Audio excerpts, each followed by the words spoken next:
Bourbon, Broncos, and No BS.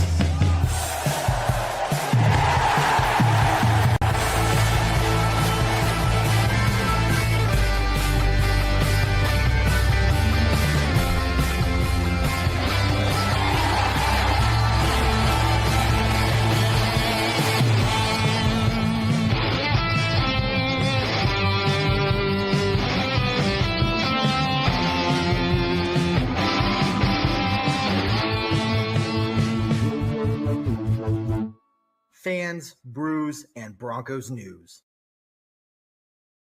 Broncos Country, welcome to week 1 of the 2025 season. My name is Kev Dan. I got Adam, who is in fact 6 feet tall, here with me today. We're also going to hopefully have John later on and maybe Scott as well. So we got some more people, but we are here to break down kind of everything that we saw over the past offseason, the preseason, and then more importantly, start looking forward to what we can expect this upcoming season. A lot of people putting out their season projections. I know we put out our win projections and everything like that. But we're going to be able to have a chance to answer your questions and bring up, talk about your topics that you want to talk about as we look ahead at this Broncos season, which I cannot believe, Adam, that it is here. Dude, how you doing tonight, man? Right. I'm stellar because at the end of this week, after the short week of work is over, after you manage to football, like college football kind of whets your appetite a little bit on Saturday, you will have Denver Bronco football on Sunday afternoon. So Love it. is it's like waiting for your birthday a little bit. It is It's like waiting for Christmas. It is. Yeah. You sit there all off season. You're just like, I need football, and here it is. DeAndre, how you doing? Good to see you here. Broncos have to come out and set the tone on both sides of the ball and be physical. So let's talk about this, DeAndre. Great point.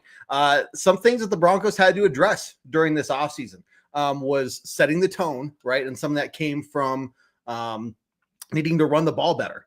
Right.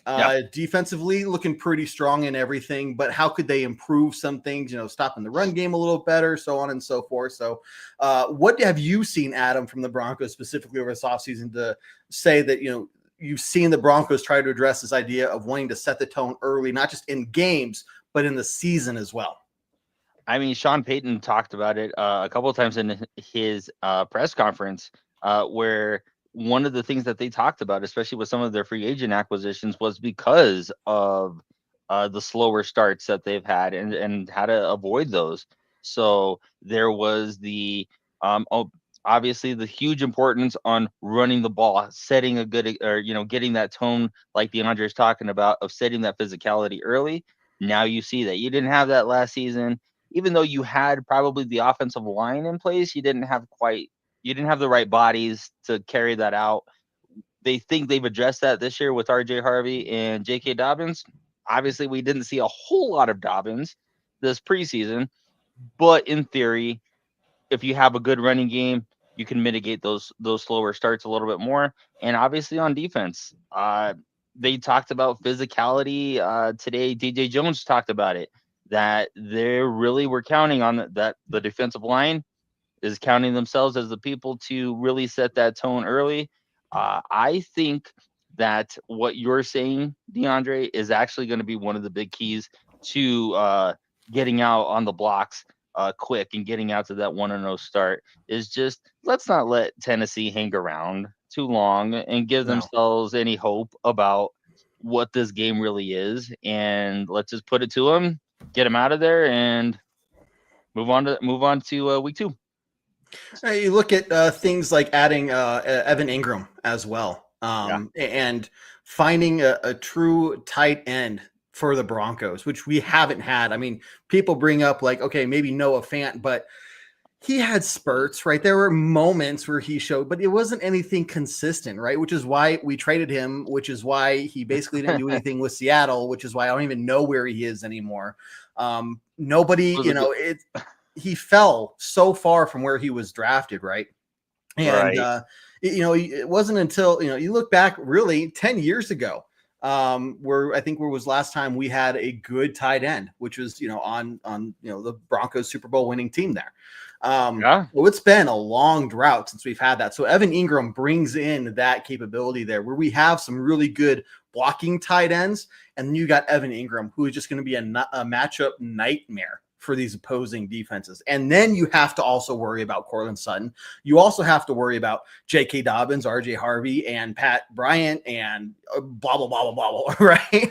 Yeah. Like all of a sudden, this Broncos offense goes from really a no-name quarterback in Cortland Sutton to there's a lot you got to worry about if you're the opposing team.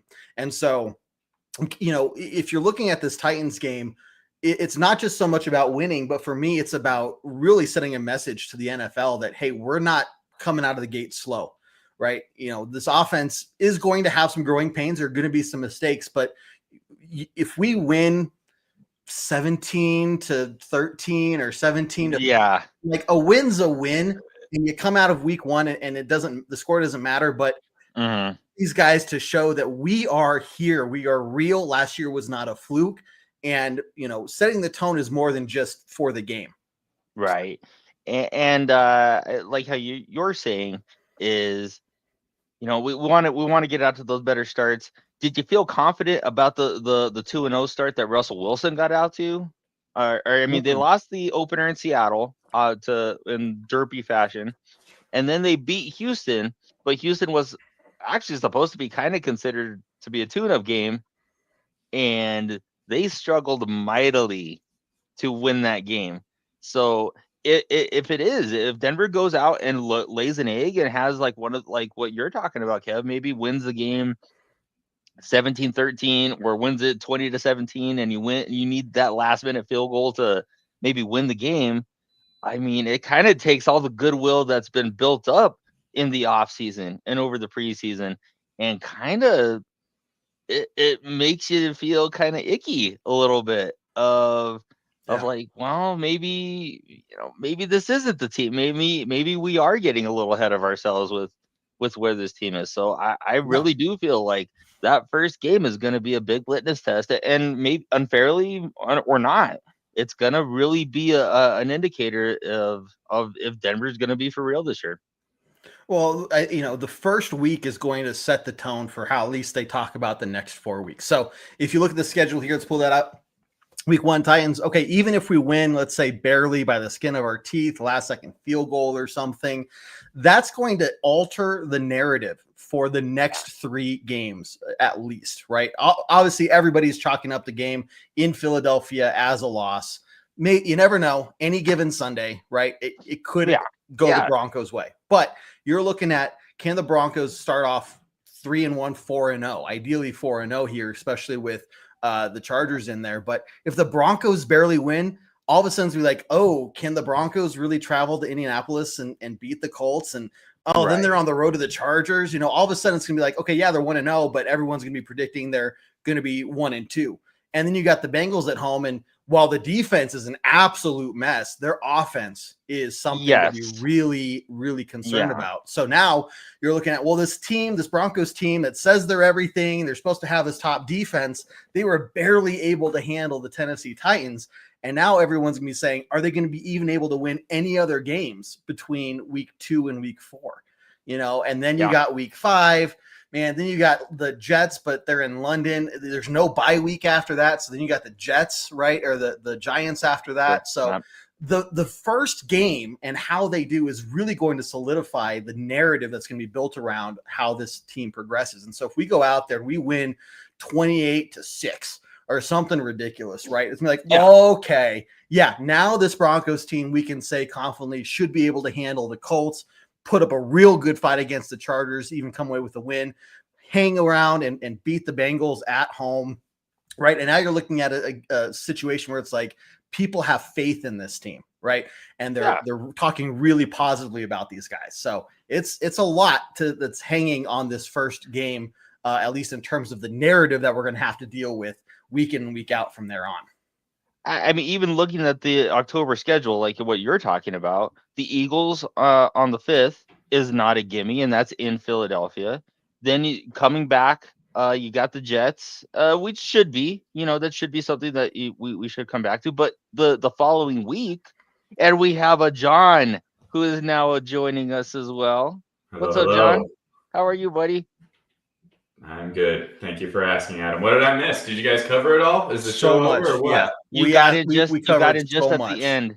You got in just at the end. All right, good to see you. See you next week. All right, later. No, I think the main topic here, and get your points on it here, John, is what are you feeling when it comes to this upcoming matchup, and really in the bigger scheme of things, how we need to win this game in order to set the tone for the season. Coming away with barely beating the Colts is going to be, or the Titans is going to be very different than if we handle them very well at home and come away with a big win. So what are you seeing from what the Broncos have done over the offseason and how it's going to flow into what we can expect this regular season? Yeah, well, I didn't know we were jumping all over the shoes of the pre-show. Oh, we're doing it. There's no game. There's no game for us to go back and talk about specific. So this is just a weird mix of all the different shows. I thought this was a post preseason. Partly. I didn't come prepared to talk about the Titans. I didn't even know we were playing the Titans this week. And don't focus on the Titans, but just in general. I'm just kidding. No.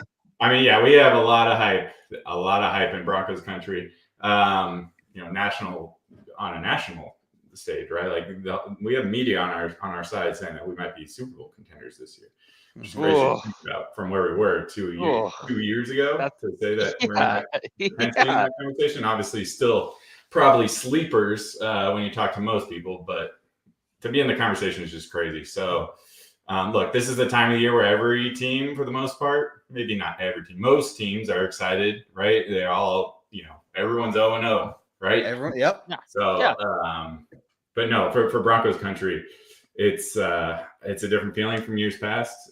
Even when we live with those orange Broncos goggles on our face, and every year we think, well, maybe we're going to surprise some people, but feels like the real deal this year. So going into week 1 against the Titans, I think you're right. It's going to be a different feeling. If it's like, I don't think anyone's expecting us to lose, but if we're here in a week and we're just saying, a win's a win, like, we're 1-0 and it was ugly and, it was the last second field goal to win it all. I mean, that's going to be a different feeling.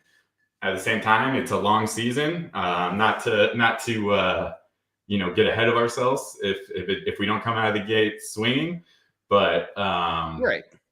After the whole offseason and preseason that we've had, we are expecting big things from the gate. So, I get to watch it with my brother, who is a huge Titans fan for some reason. I don't know. Yeah, haven't been able to do that, and God, I don't even know how long. So that'll be exciting, and I am hoping that it is just a runaway, and I get to just rub it in his face the rest of the week. So, yeah. Well, the big thing is you're talking about the narrative. The narrative that we're going to have to deal with. And Michael right here, we need to blow out Tennessee because on paper, the Broncos basically hold every advantage, right? We should. But if we don't blow them out of the water, people like Nick Wright will come idiots. Yeah. Are just going to spew. Yeah, they're just going to spew this total garbage nonsense. And how you do in week 1, if you come away with a win's a win, right? But then you're just going to have to hear about, well, this team barely beat Tennessee. Yeah, right. Are they going to be able to hold the candle to anyone else, right? And it's just going to be this gross amount of crap that we're going to have to deal with. And I don't want to do it. The Broncos have done so much to get to this point, and turn the culture around and turn everything around in the building. That's it's time to actually believe in this team. And so that's what I'm ready for. Yeah. I'm not expecting the same start to the season that we had last year. I mean, we obviously ended on a high for, what we've seen over the last decade, but, I'm sick of these slow starts to the season, the slow starts to the game. Nick wrong. I like that. And so, if we don't, I'm hoping that the offense got all its jitters out in the preseason. It didn't look pretty at times, but the starters finally got together in that last game before leaving the field. So, hopefully they have the kinks worked out and can start fresh and good to go in this game. It might be a series or two, but I'm hoping that it's not the whole game before we get going in the fourth quarter or something like that. On offense, anyways. On defense, I'm not worried at all. Going up against a rookie QB, and look, I think he's going to have a better season than people are giving him. But to start your NFL career, and we said it so many times on this show, against this defense is just, I mean, it's going to be a big wake up call for him, I assume. And those guys are going to be getting after it, and if the depth that we have is ridiculous. So, if we're rotating guys in and out, that means we're just going to have fresh legs on every play, and any of these guys can get to the quarterback. So yeah, I think it's going to be a real rough game for that Titans offense. Agreed. John, Angelo does bring up a good point here that I want to address here. Where is, I mean, at least paint, at least throw paint back there. At a minimum, paint the whole wall. Yeah, I hear you. Angelo, I'll get you down here and you can help me put together the way it should be.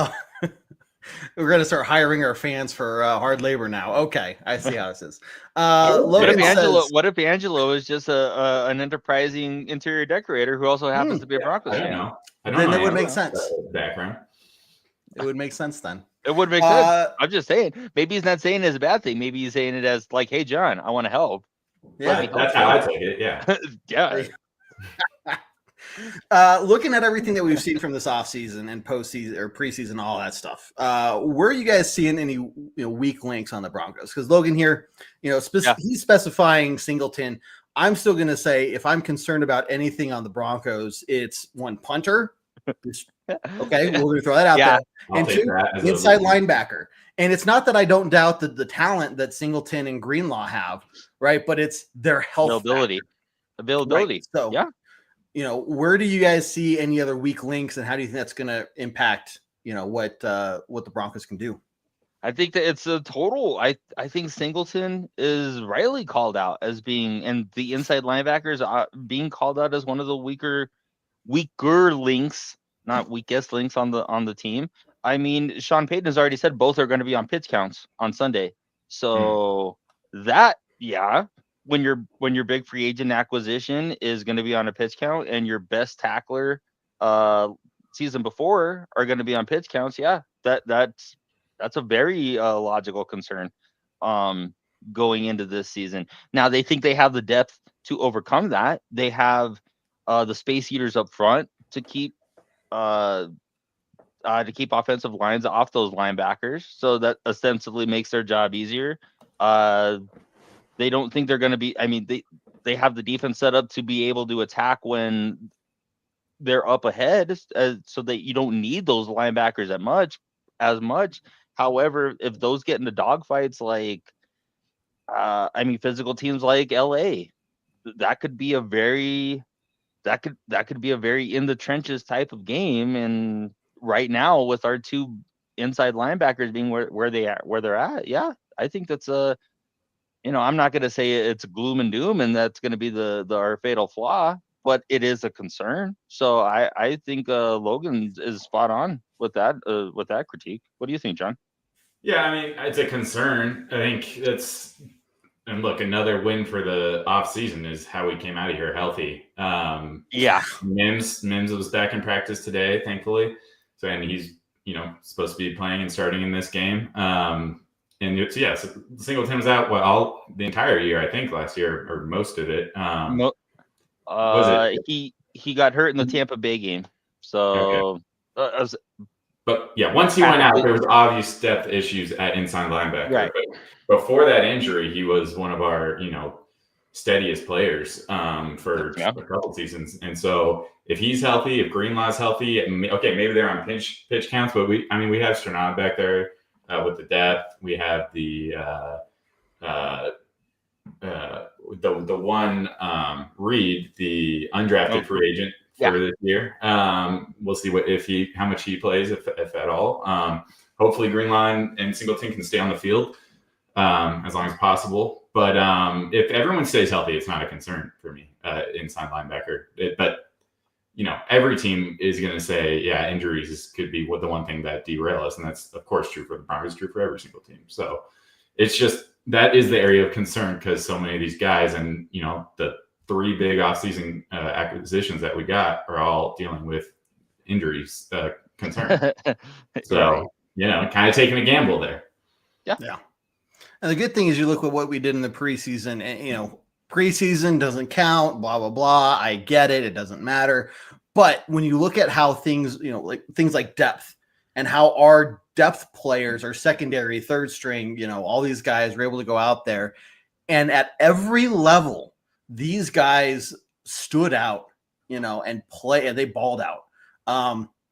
That's got to give you a really good feeling, that when injuries happen, because it is part of the game, and you just hope it's all of your big name guys, but when those happen, and what you saw from the Broncos at the end of last season too, like these guys were able to go out on the field and make a big impact right away. There wasn't any of this, well, let's give you a game or two to warm up. No, the expectation there is when your name gets called, you better go out there and do your job. If not, we're going to go find somebody else who is. And so I think it's really positive to see that the Broncos were able to put together a team that has such real depth. It'd be great if we saw the Broncos starting offense go out there and do really well. But then as soon as the offense or the starters go out there, we struggled through the rest of those preseason games because the depth players were just not performing well. That wasn't the case. It was kind of reversed. So yeah, the starters need to figure out their whatever, right? But everybody else from there on out, like they were able to get the job done. Yeah. Their fundamentals were good. The way they executed and communicated, all those things were really strong. So when you're looking at this team and like you're saying, John, being able to cycle any of these players out, they're going to be able to go out there. And I think we have confidence that they can get the job done. Yeah. And let's not forget, we still do have Lavelle Bailey. I think he's the one guy that we were a little bit surprised got cut. And luckily he made it through waivers and back on the practice squad. So yeah. I'm not going to be so surprised, with these guys supposedly being on a pitch count on Sunday, him getting called up, and we might see him in the game as well. And yeah, I mean, he's another solid player that I think just adds to our depth 100%. Yeah. Let's see from Clayton here. He's starting to love that partner or that Peyton wants Bo taking snaps under center. Definitely allowing him a little bit more time to read the safeties and corners. I don't know. I think just in terms of Bo's progression in general, I'm very happy with. And people, you hear some of the big wigs or, talking heads online and stuff. There's still a mix. People saying that, Bo just is maybe average at best, or, other people, and coming from Broncos fans saying like this guy could be, huge. And he was essentially the runner up for offensive rookie of the year. Yeah. Like if it hadn't been for Jaden Daniels having just a historic run, right, like Bo Nix would have been that guy. And they're just totally, and you take into account, he had a broken back the last 6 weeks of the season. Right. So when you add the ability for Bo Nix to go out there and run, and have these designed run plays and throw the defense off even further that way. We've seen that he has an arm. He can throw the ball deep. He's not just a check down guy, but if you have to check it down, you get in the hands of Evan Ingram, who can turn 3-4 yard gain into a 20-yard gain, right? This is a team that could very easily find a way to get momentum going. So yeah, it might take a drive or two from what I'm expecting to see this Sunday, but by the second quarter, by halftime, this team should have a really good rhythm in place. And running the ball, like there's everything positive going for the Broncos right now. Yeah, 100%. And from everything we've heard, is he's truly taken that next step to be the leader of this team. And we saw leadership out of last year, no doubt. But this is his team, and he's owning it, and he's grabbing it, and he's not. It doesn't seem like he's going to let go. We got to see it on the field. There's some concerns of that first team offense from what we've seen in the preseason. Yeah. From everything that we've heard, look, he's going up against the best defense in the league in practice every day. So we're not hearing like earth-shattering moments against this defense, as we shouldn't expect it. But when you start going up against these other defenses in the league, I'm hoping the results are gonna show for himself. Yeah, and hopefully Bo isn't just in this place of seeing ghosts. Right. He goes up against this amazing defense in practice every day and has been doing nothing but that basically for the last several months, that now like he's just anticipating the other defense to be at that level. Like, okay, bro, calm down, take a breath. They're not going to be coming at you as hard as our own defense would in practice. Yeah. So, take the time. But yeah, you're right. I mean, Michael says the offensive line needs to give Bo more than 2.5 seconds to get rid of the ball. Now, Bo does need to get rid of the ball at a timely manner, right? But one concern, if I do have a concern from preseason, would be seeing how the offensive line let a lot of pressure through, especially when there wasn't a lot of blitzing going on, right? And so it's like, was that a preseason thing, or is this going to carry over and become an issue into the regular season, which is surprising to even be talking about that when we saw how good this offensive line was last year. Well, I mean, to kind of piggyback off of Clayton's point, and maybe taking more snaps under center. Usually when teams do that, it's a very clear sign that either A, that you want to run that ball and you don't want to run it out of a shotgun stance. One of the things that I hate about the modern game now is running out of the shotgun. It's done. I don't want to bore you with that. But if they're asking Bo to be under center more often, that means that A, they want him that they think he's confident enough to read that defense under center. And that also means that they want to play action out of that a lot. And if that means that they want to mash on Foles and they want to play action and go over the top, sign me up right here, because I am all about that. It's a simple approach, but it's an effective approach. Just go back to the 97-98 teams. I mean, that they were clinical in just being able to run the ball down your nose and then play action over the top on top of that. So if that's going to be the strategy for this season, hey, you don't need to be exact on offense. And it may not be, they may need to kind of grease those wheels and kind of, tweak some things. But again, like what John was pointing out, do we really think our defense is going to struggle against Tennessee week one?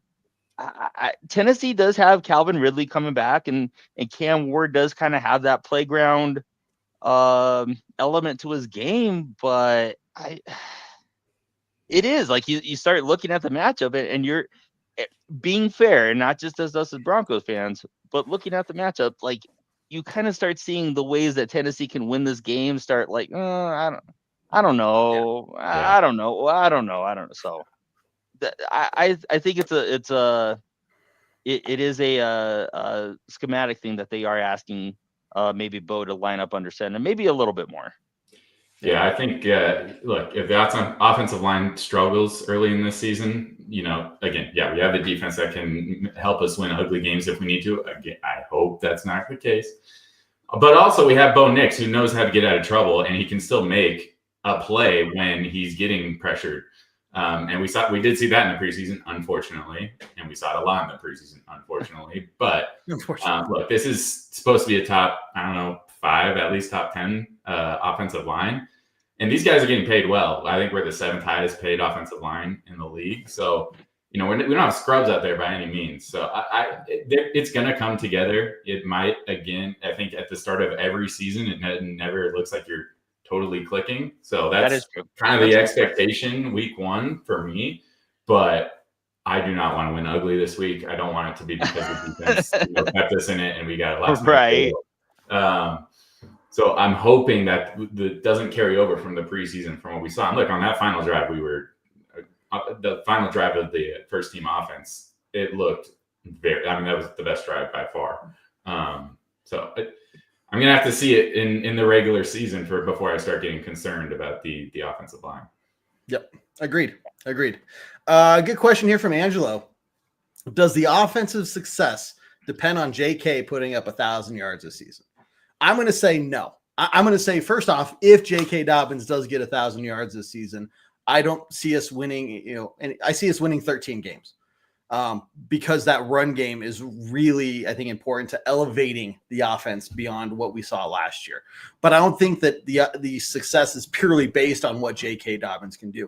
If we can get just some sort of run game going, and it's maybe split between RJ and JK, and especially if we expect to see RJ Harvey getting a larger role as the season goes on, you can expect to see JK's number go down over the course of the season. So I think it's more of you're looking at how those two in tandem do versus looking just at JK Dobbins. But in general, this run game I do think is going to be a big part in helping us overcome some of the challenges we're going to face this season and get us to solidifying, the AFC West championship there. Yeah. I mean, look, we know Dobbins has it in him to be that guy. He had over 1,000 yards all-purpose last year, and he missed quite a few games as well. So yeah. He hasn't in him. If he can stay healthy, I am curious to see what the split for this is week 1 between the two running backs. We didn't see Dobbins in the preseason, keeping him healthy. And I think we know what we have in Dobbins. I don't think the coaches need to see him. And they had clear intentions to get Harvey the ball as much as possible and get him up to, NFL level speed quickly. I'll be real curious at what point in this season. I wouldn't be surprised if Dobbins gets more snaps than Harvey in this first game, maybe in the first half of the season. But I do expect Harvey to have a real impact role on this team, even if he's not in there majority of the time. And by the second half of the season, he may take over that number 1 spot. And we have 2 very capable backs. I would love to have a 1,000-yard rusher. We haven't had that since the 2015 Super Bowl team, which is absurd. No, I don't think that we had a 1,000-yard rusher on the team. I think Philip Lindsay. I think Philip Lindsay was our last 1,000-yard rusher. You're right. And I don't know. I couldn't tell you who a 1,000-yard rusher was before him. Yeah, going back to the early 2000s, we could pull anyone off the street and they could rush for 1,000 yards. So. Right. Get back to that, whether it's Harvey, whether it's Dobbins, I don't care. Heck, give them both 1,000 yards. That'd be perfect. Ooh. Yeah. I like it. Well, hey, guys, let's take a quick break. It is halftime here at Bourbon Broncos No B.S. A couple announcements for you guys. First off, make sure you join our show tomorrow night at 7 p.m. Mountain Time. We're not going to be breaking down just only the Titans game, but we're going to have a very special kind of point of view from a Titans fan over at Titans podcast there. So look out for that. Join us tomorrow night. We'll be able to get their insight in terms of what are they seeing from their side of everything, in terms of how the Titans are developing, the things they're going through, and how they view the Broncos. Now, I will say I like the way these guys think. They are the ones that said they would rather face Kansas City in week 1 than the Broncos in Denver in week 1, which I'm like, well, that just makes sense. But at least you're smart enough to admit it. But that says something, right? Like these teams are taking notice of the Broncos. And so make sure you join us tomorrow night, 7 p.m. Mountain Time, for another episode of Bourbon Broncos No BS. We'll have one of those guys on as well and be breaking down the upcoming game. Don't forget, we'll also be starting up the pre-game podcast this week as well. So iTunes, Spotify, Google Play, Stitcher, wherever you listen to your podcast, we are there. These episodes get uploaded there as well. So if you don't catch the whole thing or if you miss it or whatever, you can listen to it there. But all of our content is housed very nice and neatly over on our website, broncosandbourbon.com. Sign up today for free. Everybody who signs up this season will be getting a free upgrade to the next membership tier once we introduce those next season. So this is the time to jump on over that website. And then just stick with it as we continue to build it out, as in I build it out because it's too expensive to hire somebody else to do it. So it takes time because I don't really know what I'm doing, but so far so good. But yeah, guys, tons of stuff. Yeah, no, I'll figure it out, and lots of yelling and cursing at the computer, which doesn't seem to affect it in any way. It's just more for my own mental stability. Does it help? Or maybe I don't know, if I'm yelling at the computer, does that say I'm mentally stable? Like I don't know. We know you're not mentally stable. Okay, well that's true. You don't need to prove that to anybody. Yeah, there you go. And Angelo brings up still looking for the Easter egg. So because we're going into week 1, and because nobody's found it yet, I'm gonna give you a hint. Okay, and you're not gonna like me for this hint, but I'm gonna give it to you anyway, and take it as it will. New users to the website are going to be much more likely to find the Easter egg than somebody who's already signed up. There we go. That's good. That's a good hint. That's a good hint. And I'll give you guys a few weeks. I don't think anybody in the group that we have in the chat would find the Easter egg. I think that I know that they may feel like, oh well, that you don't think I'd find it. I'm like, it's a good thing you didn't find it. It's a good thing. Well, look, and I'm offering the reason it's so hard to find I'm offering you guys, whoever finds it first is going to get that free top tier membership. No matter what the cost is for the top tier membership, it is going to be yours for free. You're going to get a little special icon with your or a little badge with your icon to let everybody know that you are like the top fan on the page and everything like that. So look, guys, good luck. It's still out there though, but as far as I've seen, nobody has found it yet. So just let us know through the website or send us a message on Facebook or whatever. When you think you found it, say, what you think it is, and we'll let you know. But as of yet, nobody has seen it. So I'm not going to repeat that, the hint, just good luck. Like if Clayton had found it, I would I don't know what I would believe in at that point. Yeah. it would shake some foundations. I would be in a fetal position somewhere. It wouldn't be good. So it's good that you didn't find it, and I'm actually really happy that you didn't find it, Clayton. Yes. No pressure, Clayton. No pressure. It's nothing big. It's just a nice little dig. It's the nice little dig, and you guys will notice it. You're like, oh, that's what he's talking about. Yeah. So okay. Let's see. Yeah, tons of stuff, guys. Also, game day. Don't forget, 1 hour before kickoff, we have our live tailgate talk show, breaking down everything last minute before the game to include the inactives list and any other last minute news. We also have our live halftime hash show. So as soon as halftime starts for every Broncos game, we are live getting some instant reactions, talking about everything we saw in the first half, what the team needs to do in the second half to secure a win, and go from there. So make sure you join us every halftime, because I know what you guys do when halftime starts. You pick up your phone. And if you say you don't pick up your phone when halftime starts, you're lying to me. I know it. You are lying to me. So just pick up your phone and head on over to either Facebook or YouTube, and join the show there as you go get your snacks and everything for halftime. Okay, we've been focusing mostly on the Titans game, obviously, because that is coming up first. But I want to look ahead a little bit more in the second half of the show and see what you guys think. So we've kind of broken down, in general, the first 4 games of the season. But question to you guys, out of this schedule, where do you think is like the most important part of the year for us to really come away with some solid wins? Maybe the most challenging part, the area you're concerned about the most. So what are you guys seeing in the schedule that the Broncos are really going to have to overcome? Yeah, I think it's not the hardest teams we're facing, but going into that bye week, obviously the Chiefs, what if we go 2-0 against the Chiefs this year? Maybe even 3-0. Ooh.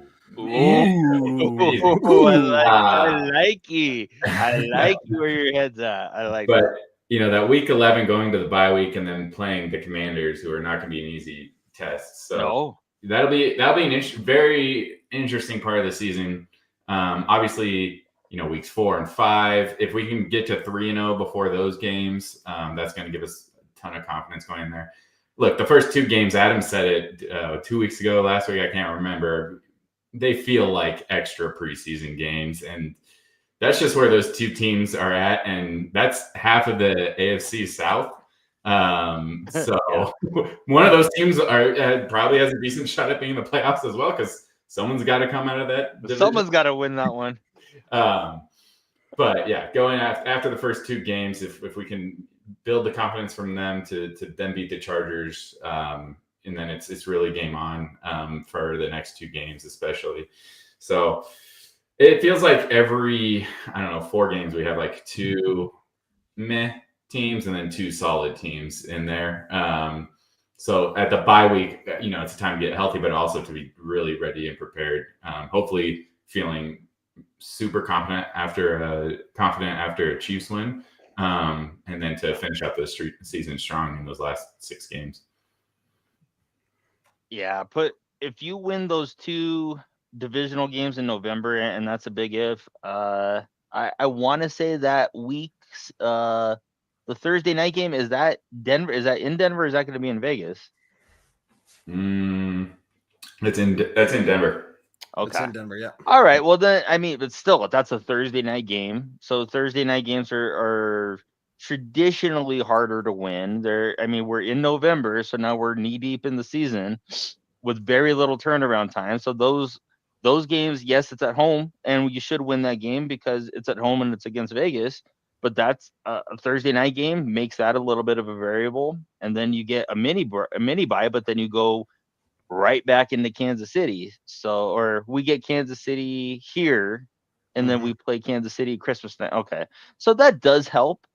But even splitting those 2 divisional games in November, especially when you're going on the road to Vegas and to Kansas City the following month in December, I don't know that I like going into December where you need those 2 games. I would rather have those 2 games in November, and then have your bye week where you can kind of rest some bumps and bruises, and then go into that last stretch of the season. But yeah, I see right now November is going to be really tough. I mean, the Texans at the start of the season, if the Texans are who we think they are, they should be a good team.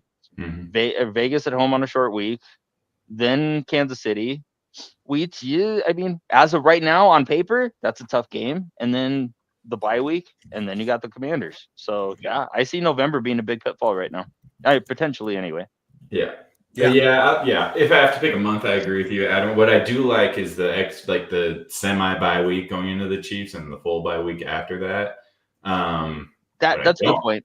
That is a good point. What I don't love is the shortened week when we play the Chiefs on Christmas Day. I think the only positive there is that we then get another mini bye week for the Chargers, and that last game could mean a lot depending on how all these teams do. And I don't know what we're fighting for. It'd be great if we were resting our starters in that week, but we might be. We might not be at that point yet. Yeah. Nah, not when it's the Chargers, who I think are going to hang around all year. Look, I do believe at some point the Chargers are going to charger. Even at the end of the playoffs, they win a game. They're going to charger at some point, right? So the question is, when is that going to be? Are we starting or sitting our starters? I don't know, but with it being a divisional game and this being the AFC West the way it is, just probably not. But at least that game is at home. The only way we're resting our starters is if we have number 1 seed locked up, which would be right. But that's what I'm saying is. But look, that game. Did you just say we're gonna have the number 1 seed by maybe? I'm not going on record saying that that's gonna be the case, especially not in this division. This division, I mean, look, you could end up 3-3 in this division and win it. With how tough every team is, including the Raiders. Look, the Raiders.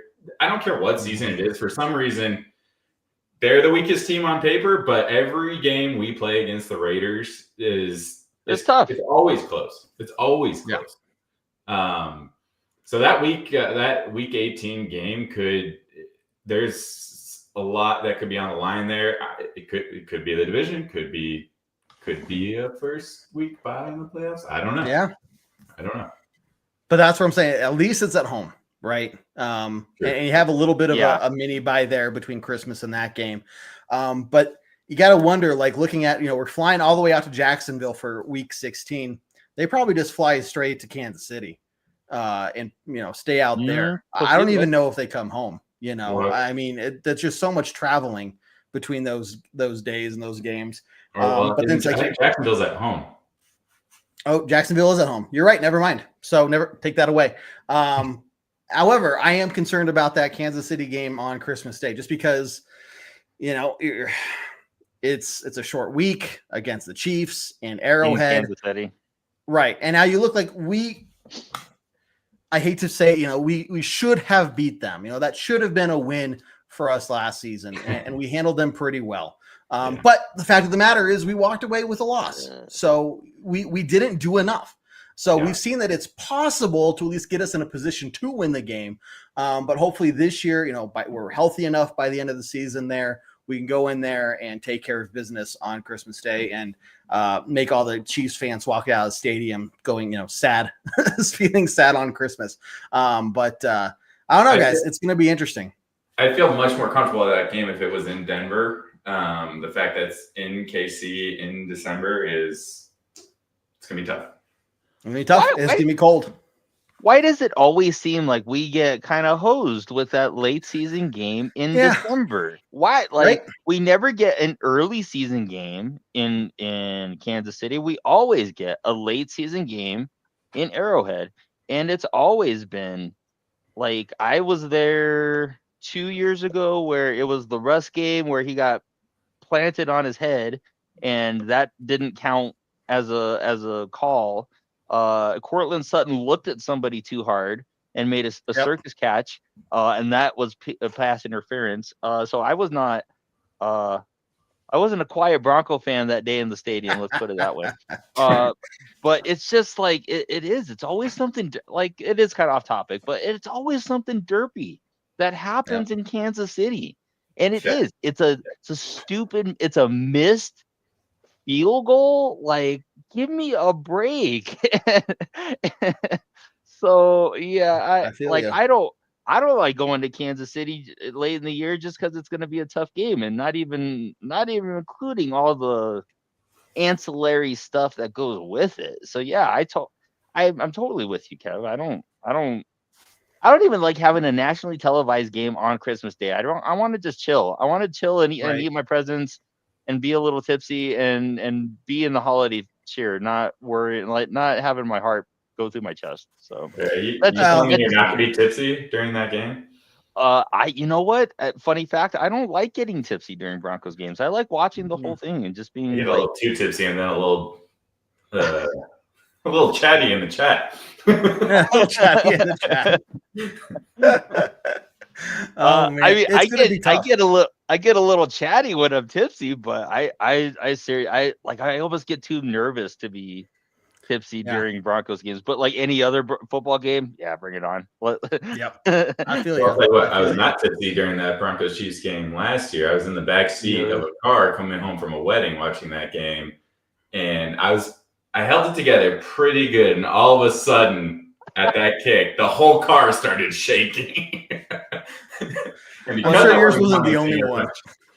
Because I wasn't commenting as much as I normally do, it may have made some people nervous. But oh my goodness, I thought for sure there was an offsides or something on that play. Something right? No, right? Nope. They saw the weakness in the Broncos and how on that left hand side, and they waited to exploit that at the most opportune time for them. And that's magic. Again, the fact no other team picked up on that problem that we had. You go back and look at the tape, guys. Remember, that was a problem multiple times throughout the season. So no other team had picked up on that. And the Chiefs are just like, we're going to save this just in case. And kept it under their hat. Yeah.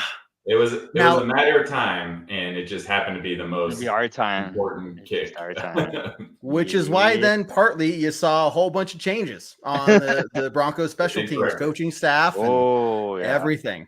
That was a big emphasis this offseason. They did a lot of moves because nobody really talks about special teams. But look, in a division as tough as this is, field position and those little things, field goals, like that can make a huge difference between a win and a loss and, placement when it comes to the playoffs and everything. So that's going to be something to really watch out for this year. Now, a non-AFC game that I want to kind of bring up, with a specific trade that happened recently. Wow. I'm a little bit more worried about this Green Bay game now than I was before. Facing the Cowboys with Micah Parsons. Okay, still like very doable, right? Especially in Denver. Yeah. Okay. Green Bay also in Denver, right? But doable. Like that's going to be a tougher game, but still doable. Now you got the Cowboys game, which is like, okay, now we should definitely have no problem beating them. But now you have the Green Bay Packers with Micah Parsons. And by that point, they're probably going to be vying for a top spot there as well in their division and the conference and everything. So that game could be very instrumental for both teams. And I don't know, like obviously AFC versus NFC there, but just you look at Green Bay and you add Micah Parsons to the mix too. Like that game obviously changes dramatically for us. Yeah. There's an annoying guy at my gym that always wants to talk about the Packers, and he has singled me out as somebody that he likes to talk to, much to my chagrin a little bit. And I don't know anything about the Packers. So it's like, hey, how's Jordan Love doing? I'm sorry if I'm caught blasting him on online. But yeah, when he asks me about the Packers, I'm like, bro, I don't know. I don't know. I don't have anybody on my fantasy team. I could really care less. But anyway, so I know he's going to ask me about Micah Parsons, and now I have something to talk about, unfortunately. Yeah, the game does take a whole different complexion now that they have a premium game wrecker on their defense, which is probably one of the pieces that they've needed on that defense for quite some time. So yeah, that game honestly does take a whole different implication now, because that Dallas game does look a whole lot more winnable now without Michael Parsons than it does with him. Well, first of all, Adam, if I were in your shoes, I would probably bring up a certain Super Bowl whenever I talk to this fellow at the gym. But I've tried hiding. I've tried tying my shoes so he can't find me, and he found me still. He found you still. It's that orange you keep wearing. If you need to change gym. Maybe. I didn't. Go ahead, John. Go ahead, John. If we're talking about ugly win games, or that might be one of them where our defense has to carry the load a little bit. I don't think it. I don't know where it puts them as far as top defenses in the league. Obviously, having him there, our offensive line is really. I mean, I'm sure we're going to be scheming all week for that matchup with Parsons. I think we're missing the silver lining here. I don't know if you guys caught the Jerry Jones press conference after that trade. I mean, look, apparently Kenny Clark, who I just learned his name this week, that's on me. It seems like I should have known the name. But apparently at 35 years old, this guy is the next Warren Sapp. And so I think we don't have to go against him when we play Green Bay. Oh, my goodness. Our run game should be, just go to the opposite side of Parsons and up the middle to the left, or to the right. I think he lines up on the left side of the defense. Anyways, he probably goes both sides. Anyways, I think our run game is just probably going to take over that game because they don't have Kenny Clark, one of the best defenders in the league, apparently, according to Jerry. Yeah, very true. Very true. Nobody knew it. To watch for. Very strategic move by the Cowboys. That's going to make them better, apparently. Trade of the century for sure. Mad props to. No, and that's like. I'm all fine with sitting back and laughing at Jerry Jones and his stupidity until it impacts the Broncos. And now it has in a couple different ways. This Green Bay game now, but also, and this is a whole other topic, what it's going to do to Nick Bonito's price tag as well. So now Jerry Jones' stupidity is directly impacting the Broncos. And now I'm not here for it anymore. Now I'm saying this guy needs to be put in a retirement home out of just a public service, Yeah. Well, the good news is we play the Cowboys 3 weeks later, I believe. So we don't have to worry about we only have to worry about Parsons once this year. And he didn't end up in the AFC West, thank God. That is a good point. That is true. So we don't have to face him twice a year every year, which is nice. What was your other point, Kevin? I don't even know. I don't know. But it's like, can you imagine the Broncos? but based off that, could you imagine the Broncos trading Nick Bonito to like the Chiefs or the Raiders? They're like, that is the most stupid thing to do. At least they're not in the division. But I think they were waiting on the Parsons deal anyway. So I don't think it really changes much. And he was going to get a ridiculous contract no matter what. With the whole I think of the off-season boxes to check, the Bonito contract is the one thing that hasn't gotten done yet. And there might be a reason for that. I mean, I think three things could happen. Look, it might happen this week. They're very quiet about it. And I'll be shocked whenever it happens, really. But the Broncos are pretty good about keeping these things under wraps. So it could happen before Sunday. I'd be surprised, but that'd be awesome. Could happen middle of the season, or maybe the Broncos at this point are just going to see, hey, let's see how this season goes. If it goes as it probably will for Bonito, he's going to have a lot of opportunity with how stacked this defense is. I'd be shocked if he can come away from the season with 10 sacks again, which means his price tag will go up. It would have gone up regardless. And now we're adding, a ridiculous amount to what it could have been if we signed him this year. It might be a gamble they're just going to take. But the front office knows how to get things done. And I think Bonito is one of those players. And it's just a matter of, okay, if he has a down year, then are we going to save some money there or move in a different direction? I don't know. I think he's the real deal. And he's in, NFL Network's top 100 players for a reason. And he's actually pretty high. He's in the top 50, I believe.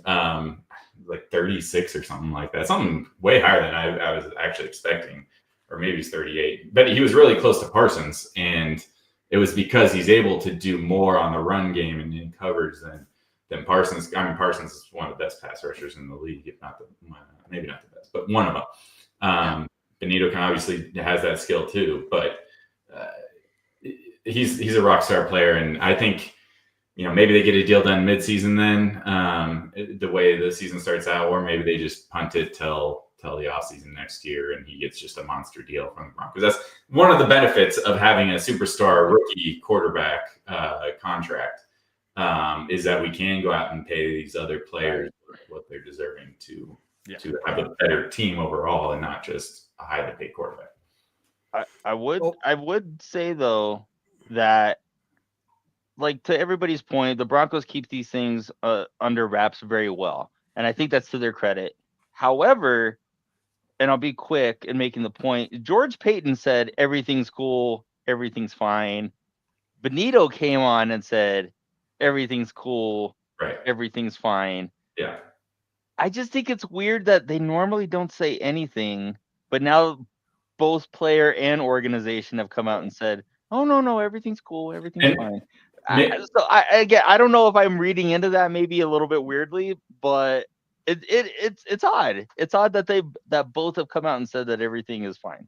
And maybe that points to the fact that the Parsons deal just got done, and maybe they were looking for that to happen, and they had that in mind to figure out, okay, how do we adjust from that contract? Maybe it's a big contract. I mean, he's the second highest paid player in the non-quarterback. He's I think the highest non-quarterback now. I want to say something along those lines. I think he's the highest quarterback in the league now. So if Benito's looking for that money, I don't think he's there yet. No. No matter what NFL Network says, I don't think he's there yet. But they might have been waiting for that, and the fact that they're both saying everything's cool, everything's good, maybe points to that a little bit. And maybe it's this week. I don't know. Yeah, we'll see, guys. We'll see. Look, we got a ton of other stuff to break down as the week goes on, guys. But week one is here, and we are ready for it. So before we get into some quick closing thoughts, again, guys, tomorrow night, 7 p.m. Mountain Time, Bourbon Broncos No B.S.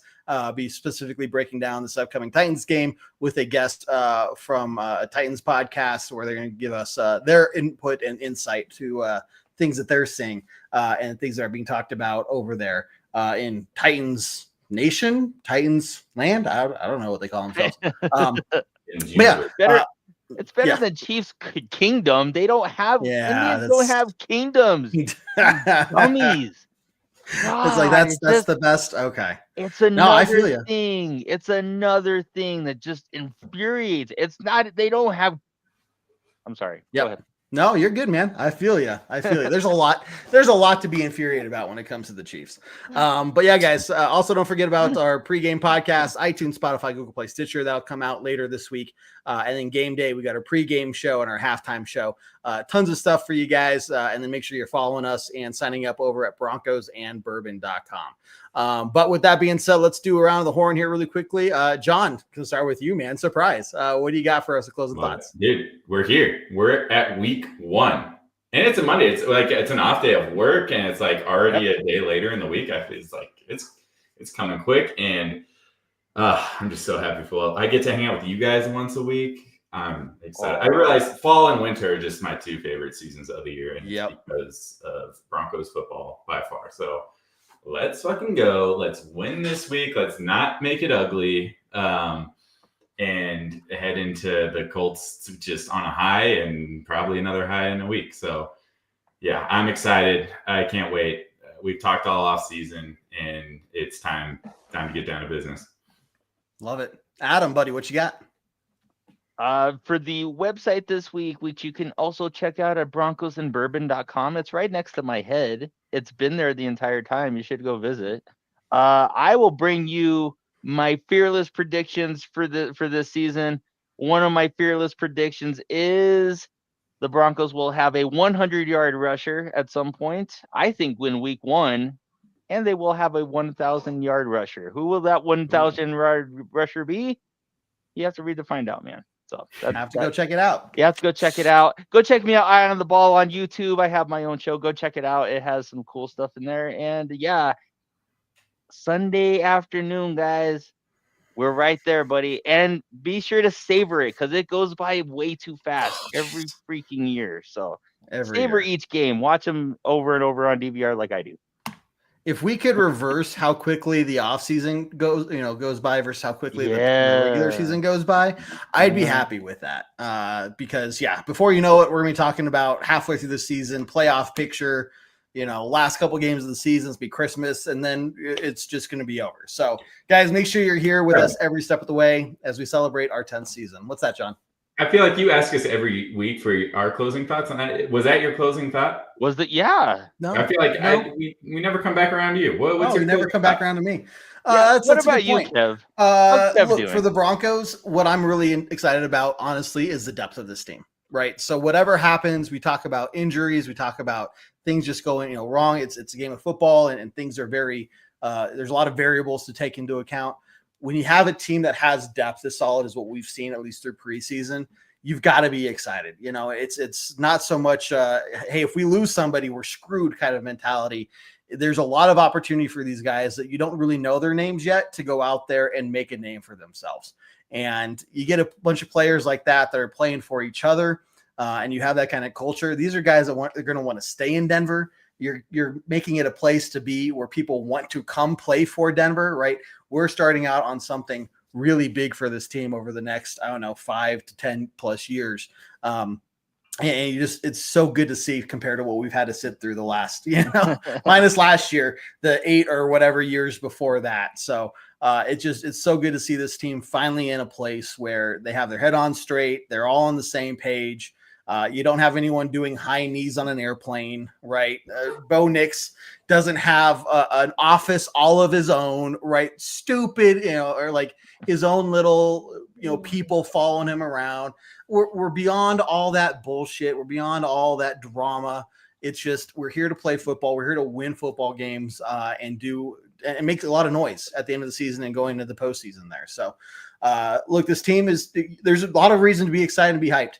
And as we go through, you're just going to see more and more of that as this team gets better. So, those are my closing thoughts. And appreciate you bringing that up, man. Because you're just going to the closing. Every week if I have to.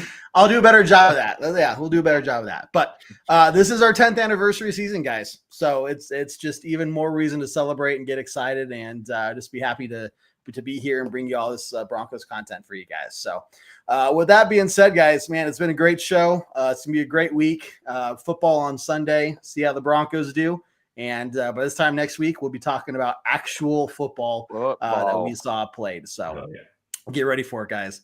But I got nothing left to say other than to end this show as we always do on a very strong Go Broncos.